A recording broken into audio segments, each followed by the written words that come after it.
নমস্কার বন্ধুরা, হর হর মহাদেব। বন্ধুরা, আজ আমি আপনাদের এমন এক গোপন রহস্য জানাতে চলেছি যা হয়তো আপনি আগে কখনো শোনেননি। শাস্ত্রে লেখা আছে, ভাদ্র মাসে যদি বাড়ির কিছু বিশেষ জিনিস ভুল করে কাউকে দিয়ে দেন, তবে সেই পরিবারের ওপর নেমে আসে অভিশাপ। অন্নলক্ষ্মী রুষ্ট হন, ধন সম্পদ উধাও হয়ে যায়, আর সংসার ধ্বংসের পথে চলে যায়। হ্যাঁ, ঠিকই শুনছেন। ভাদ্র মাসকে বলা হয় অশুভ মাস। এই সময়ে ভুল করলে শুধু আপনার নয়, আপনার পরবর্তী প্রজন্মেরও ক্ষতি হয়। তাই আজকের ভিডিওতে আমি বলবো, ভাদ্র মাসে বাড়ির সেই 5টি জিনিস যেগুলো মরে গেলেও, নষ্ট হলেও, পুরনো হলেও কারো হাতে দেবেন না। না হলে আপনার পরিবার ভিখারির মতো দিন কাটাবে। হিন্দু শাস্ত্রে 12 মাসের প্রতিটি মাসের আলাদা আলাদা মাহাত্ম্য রয়েছে। ভাদ্র মাস মূলত ভগবান বিষ্ণুর প্রিয় মাস, কিন্তু এই সময়ে কিছু বিশেষ নিয়ম মানা জরুরি। শাস্ত্র বলে, ভাদ্র মাসে সূর্য ও গ্রহদের অবস্থান এমন থাকে যে মানুষের কর্মফল দ্রুত ফলপ্রসূ হয়। অর্থাৎ ভালো কাজ করলে আশীর্বাদ দ্রুত আসে, আর খারাপ কাজ করলে অভিশাপ দ্রুত নামে। তাই এই মাসে অনেক কিছুতেই সতর্ক থাকতে বলা হয়েছে। অনেক গ্রন্থে এমনকি লেখা আছে, ভাদ্র মাসের ছোট্ট একটি ভুল আপনার ভাগ্যকে সম্পূর্ণ পাল্টে দিতে পারে। তাই গৃহস্থদের জন্য সবচেয়ে বড় সতর্কবার্তা হলো বাড়ির কিছু জিনিস কাউকে না দেওয়া। প্রথমেই আসি তেল ও ঘির কথায়। শাস্ত্রে বলা হয়েছে, তেল হলো শক্তির প্রতীক, আর ঘি হলো আধ্যাত্মিক জ্যোতির প্রতীক। ভাদ্র মাসে যদি আপনি এই দুটি জিনিস কাউকে দিয়ে দেন, তবে সংসারের শক্তি ধীরে ধীরে কমতে শুরু করে। একটি বাস্তব ঘটনা শোনা যায়, একজন ধনী ব্যবসায়ী ভাদ্র মাসে প্রতিবেশীর অনুরোধে কয়েক লিটার তেল ধার দিয়েছিলেন। কয়েকদিনের মধ্যেই তার ব্যবসা একেবারে ভেঙে পড়ে। তিনি দেনায় ডুবে যান। পণ্ডিতরা পরীক্ষা করে বলেন, তিনি ভাদ্র মাসের অমঙ্গল ভেঙেছেন। তাই ভাদ্র মাসে তেল বা ঘি কাউকে ধার দেবেন না। যদি কেউ প্রয়োজনেও চায়, তবে কেবলমাত্র পূজা অর্চনার জন্য দিতে পারেন, তাও বিশেষ মন্ত্র উচ্চারণ করে। দ্বিতীয় জিনিসটি হলো লবণ। লবণকে বলা হয় সম্পদের রক্ষক।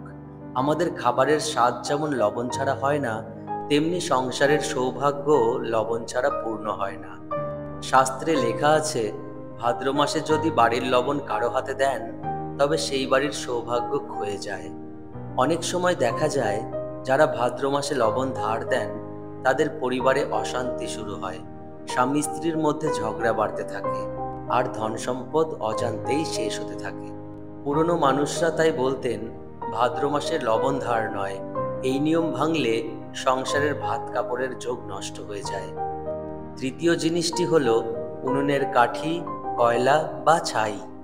উনুন, আগুন বা রান্নাঘরকে শাস্ত্রে দেবী রূপে মানা হয়। এখান থেকেই সংসারের অন্ন উৎপন্ন হয়। তাই ভাদ্র মাসে উনুনের ছাই, কাঠি, কয়লা কাউকে দেওয়া একেবারেই নিষিদ্ধ। বিশ্বাস করা হয়, এতে সংসারের উষ্ণতা অন্য বাড়িতে চলে যায়। এর ফলে পরিবারের শীতলতা নেমে আসে, অর্থাৎ সম্পর্ক ভেঙে যায়। দাম্পত্য জীবনে অশান্তি বাড়ে। একটি পুরনো গল্প আছে, এক গ্রামে এক নারী ভাদ্র মাসে উনুনের ছাই প্রতিবেশীকে দিয়েছিলেন। কয়েকদিনের মধ্যেই তার ঘরে নিত্য অশান্তি শুরু হয়। সন্তানরা অসুস্থ হতে থাকে। শেষ পর্যন্ত গ্রাম্য পুরোহিত এসে বলেন, তিনি ভাদ্র মাসের ভয়ঙ্কর নিয়ম ভেঙেছেন। চতুর্থ জিনিসটি হলো চাল বা ডাল। অন্নকে বলা হয় মা লক্ষ্মীর আশীর্বাদ। ভাদ্র মাসে অন্ন কাউকে দেওয়া মানে নিজের হাতে নিজের ভাগ্য নষ্ট করা। চাল, ডাল এই দুটি জিনিস ভাদ্র মাসে একেবারেই ধার দেওয়া উচিত নয়। বিশ্বাস করা হয়, এতে আপনার ঘরের অন্ন ক্ষয় হয়। যত উপার্জনই করুন না কেন, সংসারে টাকার টানাপোড়েন থেকেই যায়। অনেক সময় দেখা যায়, এই ভুল করা পরিবারগুলিতে হঠাৎ হঠাৎ চাকরি চলে যায়, ব্যবসা বন্ধ হয়ে যায়। তাই শাস্ত্র নির্দেশ দেয়, ভাদ্র মাসে অন্ন কাউকে দেবেন না। শেষে আসি পোশাক ও বিছানার প্রসঙ্গে। শাস্ত্রে বলা হয়েছে, পোশাক মানে গৃহস্থের সম্মান, আর বিছানা মানে সংসারের শান্তি।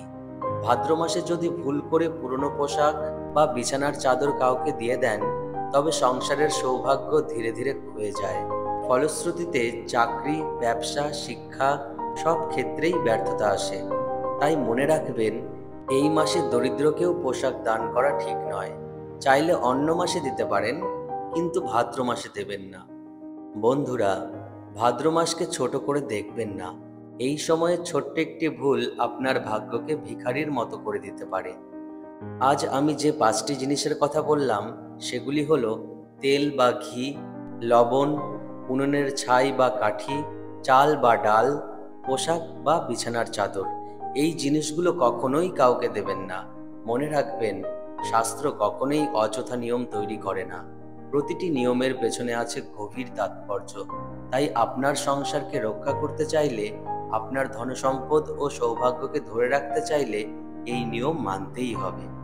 আপনি কি কোনোদিন ভাদ্র মাসে এই জিনিসগুলো কাউকে দিয়েছেন? তারপর থেকে কি আপনার জীবনে দুর্ভাগ্য এসেছে? নিচে কমেন্টে আপনার অভিজ্ঞতা লিখে জানাবেন। ভিডিওটি ভালো লেগে থাকলে অবশ্যই লাইক করুন, বন্ধুদের সঙ্গে শেয়ার করুন আর আমাদের চ্যানেলটি সাবস্ক্রাইব করুন। কারণ সামনে আমরা আরও এমন অজানা শাস্ত্রীয় রহস্য নিয়ে হাজির হব, যা আপনার জীবন বদলে দিতে পারে। সাবধান থাকুন, শাস্ত্রের নিয়ম মেনে চলুন আর ভাদ্র মাসে নিজের সংসারকে রক্ষা করুন। তো বন্ধুরা, আজকের ভিডিও এই পর্যন্তই থাক। সবাই ভালো থাকবেন, সুস্থ থাকবেন। হর হর মহাদেব।